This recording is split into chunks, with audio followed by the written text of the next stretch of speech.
안녕하세요. 왕노무사입니다. 2025년 새해가 밝았고 드디어 최저임금이 만 원을 넘었습니다. 만 30원인데요. 흔히들 말하는 최저임금에 따른 월급은 209만 6,270원입니다. 하지만 209만 6,270원은 주 40시간 노동자 기준이지 모든 노동자들에게 동일하게 적용되는 것은 아닙니다. 생각보다 기본급 209만 6,270원 이렇게만 받는 노동자들은 잘 없죠. 식대나 연차수당 등이 많이 섞여 있습니다. 그래서 오늘 왕노무사가 여러분들의 급여 상황에 맞게 2025년 최저임금을 꼼꼼히 뜯어서 알려드리겠습니다. 먼저 최저임금 상식 빠르게 살피고 가겠습니다. 최저임금은 근로기준법상 근로자라면 모든 노동자들에게 적용이 됩니다. 청소년이라서 최저임금 안 준다, 미등록 이주 노동자, 고령자 다 상관없어요. 모두 적용됩니다. 예외는 두 가지만 생각하면 되는데요. 첫 번째, 장애가 있어서 고용노동부 장관의 인가를 받은 경우, 두 번째, 수습인 경우. 이 두 가지 경우에만 최저임금보다 낮은 금액을 지급할 수가 있고요. 수습인 경우에는 1년 이상 근로계약을 해야 하고 3개월 동안만 최저임금의 90%를 지급할 수 있습니다. 지금부터는 근로시간, 급여 형태에 따른 예시를 보면서 하나하나 살펴보도록 하겠습니다. 먼저 가장 기본적인 주 40시간 노동자입니다. 주 40시간 근무하면 월 근로시간은 주휴수당 포함해서 209시간입니다. 이건 그냥 공식이니까 외우세요. 40시간 더하기 8시간에 4.34주를 곱하면 208점 몇이 나오는데 이걸 209시간으로 산정을 합니다. 월 유급 근로시간이 209시간이면 여기에 최저시급 1030원을 곱해서 209만 6,270원 이렇게 나오는 거죠. 자, 월급 구성이 이렇게 돼 있어요. 먼저 합계를 보면 245만 원입니다. 상여금이 격월 50만 원인데 그렇다면 매월 25만 원이다 라고 환산해서 넣은 거고요. 245만 원이면 최저임금 이상이 되는 거겠죠? 209만 원보다 높으니까. 하지만 이 중에는 최저임금에 들어가지 않는 수당들이 있는 거예요. 기본급이랑 식대, 이건 다 들어갑니다. 식대도 들어가요.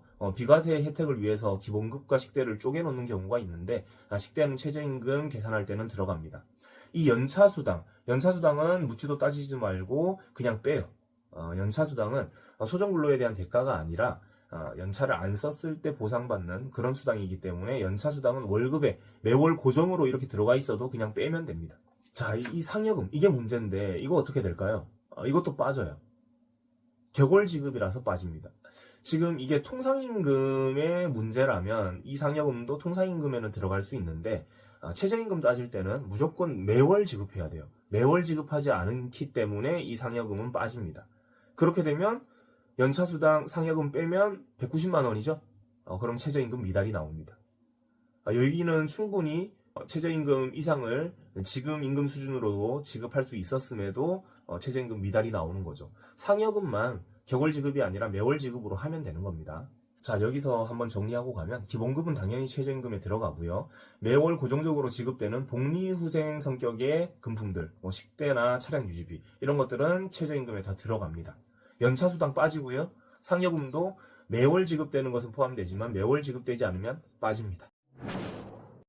다음 주 40시간 이상 근무하는 노동자들입니다. 주 40시간 이상 근무하는 노동자들에게는 2025년 최저 월급 209만 6,270원은 별 의미가 없죠. 어차피 그거보다 많이 받아야 돼요. 5인 이상 사업장이고 장시간 근로를 하는 노동자를 예로 들어볼게요. 일주 6일 근무하고 하루에 10시간 근무합니다. 보통 식당에서 이렇게 많이 해요. 그럼 주 40시간에 대한 것과 주휴수당에 대한 것이 209시간으로 그냥 들어가고 연장근로 시간은 130.2시간입니다. 일주일에 60시간 일하기 때문에 40시간 빼면 20시간이 남죠. 20시간이 연장근로인데 한 달로 환산할 때 4.34주를 곱하고요. 거기에다가 1.5배 가산까지 해주면 130.2시간이 나옵니다. 기본근로랑 연장근로 합치면 339.2시간이 나오고요. 여기에 최저임금 1030원을 곱하면 340만 2176원 이렇게 나옵니다. 5인 이상 사업장이고 일주 6일 하루 10시간 근무하면 340만원 이상은 받아야 한다는 거예요. 물론 이 경우에도 연차수당 이런 건 빠져야 돼요. 연차수당, 격월로 지급되는 상여금 이런 거 빼고도 340 이상이 되어야 하는 겁니다. 통상임금과 최저임금이 조금 달라서 통상임금이 최저임금보다 최저시급보다 더 낮게 설정하는 것들도 뭐 그런 것들이 있긴 한데요. 그건 너무 복잡하고 예외적인 거니까 넘어갈게요. 다음 주 40시간 미만 노동자입니다. 주 40시간보다 적게 일하면 당연히 최저임금 적용하더라도 209만원보다 적게 받아야겠죠. 최저임금 적용했을 땐 이 경우에는 주휴수당만 잘 계산하면 됩니다. 먼저 쉬운 예를 볼게요. 일주 5일 하루에 4시간 일합니다. 딱 절반만큼 일한다고 보면 되겠죠. 주 40시간이 아니라 주 20시간. 이렇게 되면 주휴수당은 4시간 붙으니까 20시간에 4시간 더해서 거기에 4.34주를 곱해서 한 달 근로시간을 산정합니다. 104시간 정도가 되고요. 여기에 최저시급 1030원을 곱하면 104만원 정도가 되죠. 104만원 이상은 받아야 한다는 거고요. 조금 꼬아서 일주 5일 근무하는 게 아니라 일주 3일 근무하고 하루에 8시간 근무합니다. 어떻게 계산하면 될까요? 일주 5일 근무하는 게 아니면 주휴수당만 좀 신경 써주면 됩니다. 8시간 3일 일하니까 24시간이죠. 이걸 5로 나눠요. 그냥 5로 나눕니다. 그럼 4.8시간이 되고 이 사람 주휴수당은 4.8시간이고 24시간 더하기 4.8 여기에다가 4.34주를 곱하면 됩니다. 그럼 약 125시간이고 여기에 최저시급 1030원을 곱하면 125만원 정도가 되네요. 주 40시간 미만 노동자들의 경우에도 연차수당, 격월상여금 이런 것들은 다 빼야 됩니다. 자, 여기 보시면 조금 전에 봤던 일주 3일 하루에 8시간 일하는 노동자입니다. 최저임금 적용하더라도 125만원 이상 받아야 한다고 했죠. 그런데 보시면 기본급과 식대를 합치면 120만원이고 이것들은 최저임금에 들어가죠. 하지만 이 연차수당 빼죠? 휴일수당은 어떻게 할까요? 이것도 빠집니다. 단시간 알바하는 경우에도 공휴일에 일할 것을 대비해서 사장님들이 이렇게 월급에 휴일수당 껴놓는 경우가 있어요. 이 휴일수당도 소정근로시간에 대한 대가가 아니기 때문에 휴일수당, 연장수당, 야간수당 이런 것들은 다 빠집니다. 그러면 이 사람은 150만원 받지만 최저임금에 포함되는 것은 120만원 밖에 안 되고 125만원에 미달하기 때문에 최저임금 미달이죠. 자, 마지막 시급제는 어떻게 계산할까요? 시급제는 주휴수당만 잘 계산할 줄 알면 됩니다. 본인이 한 달 동안 근무한 시간 잘 세어보고 주휴수당 몇 시간을 더 해야 되는지만 잘 살펴보면 되는 거죠. 자, 예를 들어 이번 달에 일한 시간을 다 합쳐보니까 150시간이에요. 그리고 주휴일이 4번 있었는데 한 주는 결근을 했던 거예요, 하루.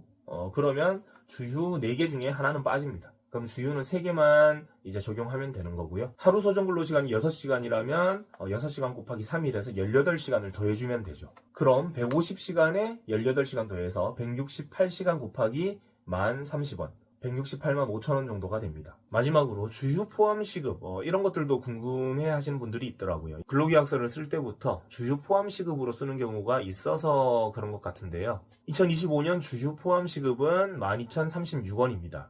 별거 없어요. 1030원에 1.2를 곱해주면 됩니다. 그래서 사장님이 주휴수당은 따로 안 주면서 이미 시급에 주휴수당이 들어가 있는 거야 이렇게 주장을 한다면 그 시급이 얼마인지가 중요하죠. 12,036원이 넘어야 됩니다. 12,000원만 준다거나 11,500원, 11,000원 이렇게 주면서 주휴 포함돼 있어 라고 하면 주휴수당이 덜 들어가 있는 거죠. 임금체불에 해당할 수 있습니다. 네, 오늘은 여기까지 알아보겠습니다. 사실 저는 노동자들이 제대로 임금을 받기 위해서는 최저임금보다 휴게시간이 더 중요하다고 생각합니다. 최저임금 얘기하다가 갑자기 왜 휴게시간? 최저임금은 워낙 명확하기 때문에 최저임금에 미달하는 금액을 줬을 때는 임금체불로 신고해서 돈 받기가 그렇게 어렵지 않아요. 사장님들이 장난질하기가 어렵다는 거죠. 그렇다 보니까 최저임금, 최저시급을 건드리기보다는 휴게시간을 껴넣는 식으로 임금을 줄입니다. 최저임금과 휴게시간에 대한 내용은 추후에 다시 영상을 만들어서 올리도록 하겠습니다. 그럼 모두들 새해 복 많이 받으시고 다음 시간에 또 만나요.